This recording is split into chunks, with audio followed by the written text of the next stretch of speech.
So, you come up with a great idea. You're about to change the world. Become the next Jeff Bezos, Mark Zuckerberg, Dangote. You can see it already. The fame, the glory, the Rolls Royce. Billionaires. We're obsessed with them. Who they are, how they live, what they do every day, their habits, how they become who they are. But even more appealing is the story of the billionaire college dropout. After all, we've all heard the rhetoric that it's impossible to be successful without a college education. But some of the wealthiest and most influential people in the world are college dropouts. So what's the truth? Can you become a millionaire or even a billionaire without a college education? What do you guys think? Tell me in the comment section. And for the unicorns that have done it, what are the makings of the billionaire college dropout? If you find this kind of content interesting, don't forget to like and subscribe. Research has proven that staying in school as long as possible is actually proven to increase your wealth and your future job prospects. Let's have a look at the Billionaire Hall of Fame, the Forbes 400. 44 of the 362 billionaires on the list,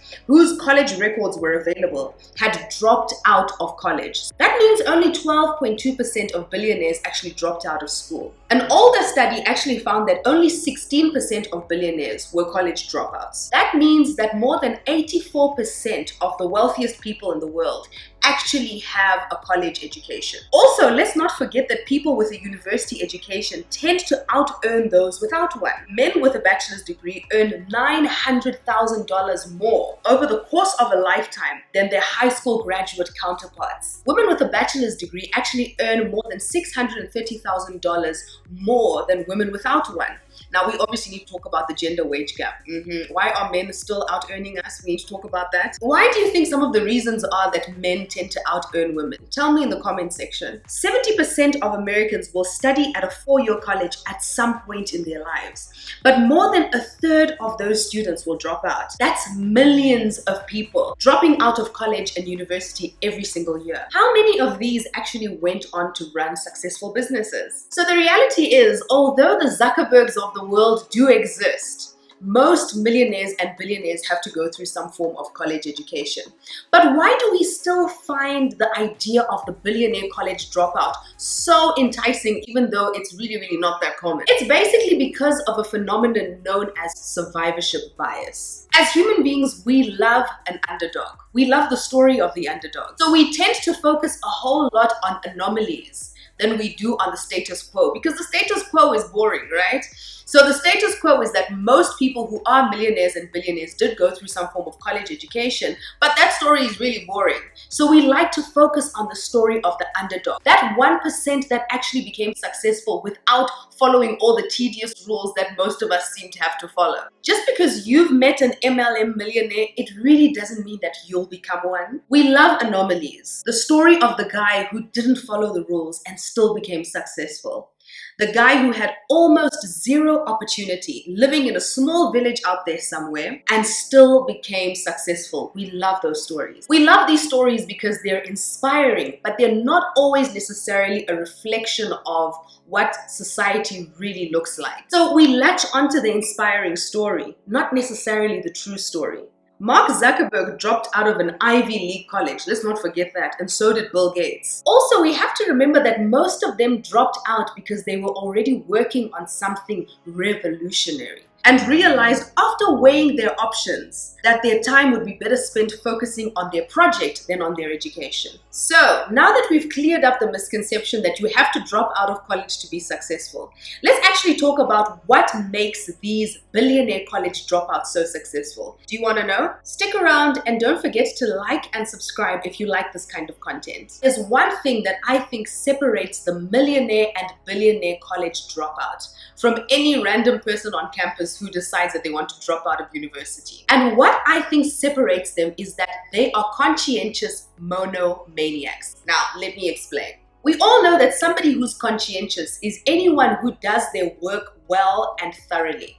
It's any individual who is able to start a project and see it through until its end. I remember when I was a kid, one of the things teachers would always grade us on when we were like little, like 5 or 6 years old, they would always grade us on diligence, being able to stick to something, no matter how difficult it is, being able to stick to what you're doing and to see it through from beginning to end. What built Jeff Bezos's business to the point that it is now was his ability to see potential in what he was doing, see potential in the market, and give his all to achieving that particular goal. He was conscientious about it, focused on doing what he did well and thoroughly. That, I think, is one of the keys to being successful. And if you actually want to go out there and be an entrepreneur and have a successful business, you have to be able to do your tasks, no matter how boring it is. You have to be able to do the stuff that's not glamorous, but to do it every single day and push and push and push until you get to where you're trying to go to. And the thing with university education is, I don't really think university makes a person conscientious,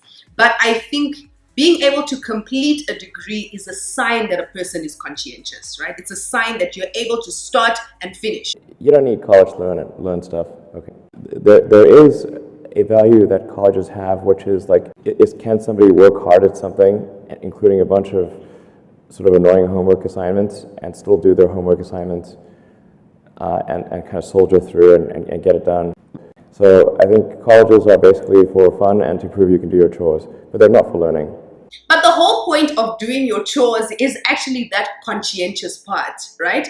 Being able to stick to stuff, do the uncomfortable, boring stuff because it's a means to an end, because you have a particular goal in mind. The second thing that I think creates the billionaire college dropout is that they are monomaniacs. Einstein said that only a monomaniac gets what we commonly refer to as results. The monomaniac is the guy who can focus on that one thing, give his attention to that one thing, no matter how long it takes him, but he focuses on one thing. This person doesn't focus all of their energy on different tasks, but they focus a whole lot of their energy on one particular thing, on achieving one particular goal. If you want to build up the next Amazon, you have to focus on just that. If you want to build the next Tesla, you have to focus on just that. The next Facebook, you have to focus on just that.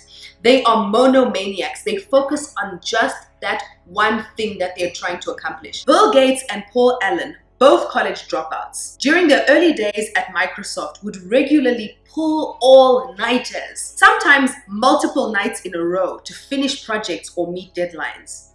Elon Musk also has famously always said that he doesn't believe anyone can change the world on just 40 hours of work a week. Apparently, he works an average of 80 hours a week. Would you be willing to work more than 40 hours a week? Maybe 50 hours, 60 hours, 70 hours? Tell me in the comment section. Evan Williams said, when you're obsessing about one thing, you can reach insights about how to solve hard problems. If you have too many things to think about, you'll get to the superficial solution, not the brilliant one. So they basically become completely obsessed with their craft. It's not accidental. Not even the billionaire college dropout becomes that by accident. They saw the potential in what they were doing, and they quit this because they wanted to focus fully on what they were doing. So actually, when you think about it, not many of us know a lot of successful college dropouts. We do love to latch onto the idea of the billionaire college dropout because it gives us a lot of hope and it inspires a lot of people. The reality is most college dropouts don't become millionaires or billionaires. The reason for this is that a lot of times when people drop out of college, they actually become really disadvantaged in the marketplace. So dropouts are more likely to start their own business based on the data. This is usually because they lack good employment alternatives. So basically, a lot of people who drop out of college start businesses not because they're inspired to start a particular business or they found a huge gap in the market. They drop out and start these businesses because they don't have any other alternatives in the marketplace. And usually this doesn't turn out too well because the marketplace does usually tend to judge people based on education, unfortunately. Even investors prefer to invest their money in businesses where the head of the business is educated. So Before you drop out of college, make sure you're doing it for the right reasons, and also make sure that you have the qualities of the next billionaire or millionaire college dropout. You have to be a conscientious monomaniac. You have to know that whatever it is that you're going to be working on is going to be successful, and you have to focus on that until you make it happen. You have to be willing to do that. Thank you so much, Millennial-ish family. Thank you for joining me today. If you like this content and content similar to this, be sure to like and subscribe, and I will see you in our next video. Bye.